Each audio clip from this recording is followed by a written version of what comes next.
بسم اللہ الرحمن الرحیم۔ جانور پر بھی احسان و کرم کا حکم ہے۔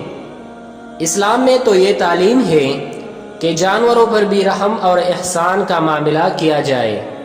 حدیث میں ہے کہ نبی کریم صلی اللہ علیہ وسلم نے فرمایا کہ ایک آدمی چلا جا رہا تھا کہ اس کو بڑے زور سے پیاس لگی۔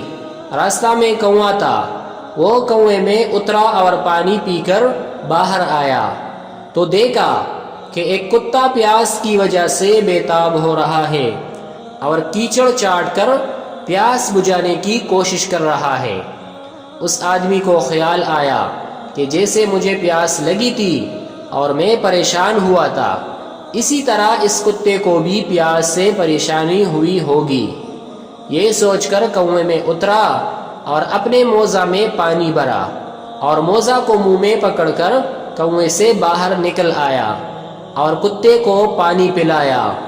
نبی کریم صلی اللہ علیہ وسلم نے فرمایا کہ اس آدمی پر اللہ نے رحمت کی اور اس کے عمل کی وجہ سے اس کو بخش دیا۔